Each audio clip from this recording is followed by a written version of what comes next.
I'm gonna run some auxiliary wires through this rubber grommet right here.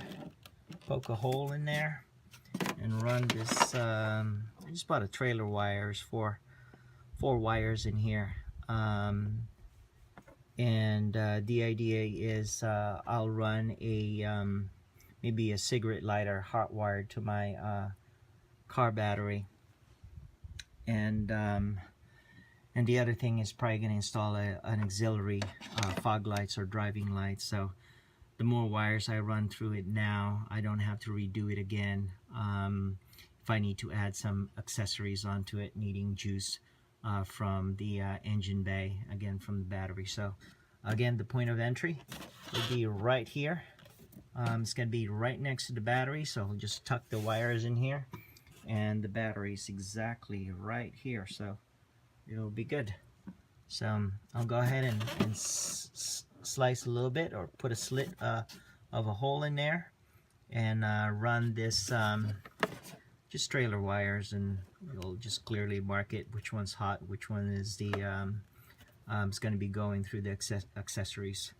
So okay, I'll get started with that.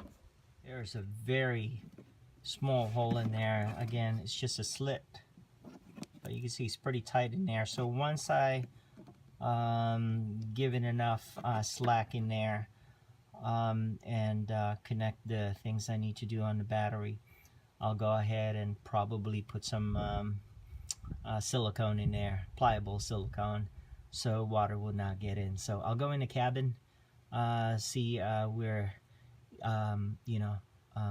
it's going, and where I could pull it and put them in the dash, and put a accessory switch for the accessory, or connect it to a USB power source or a cigarette lighter that's hot wired to the battery. So I'm gonna go into the cabin, show you guys where this thing is feeding into, and hang tight. Okay, I'm in the cabin of the FJ, and it just goes right there, if you could see that. I'll put this flashlight down. Just feeding right there. This is it. And if you look at it, that's just get the flashlight here, and that's the gas pedal and the brake pedal. So it's pretty easy.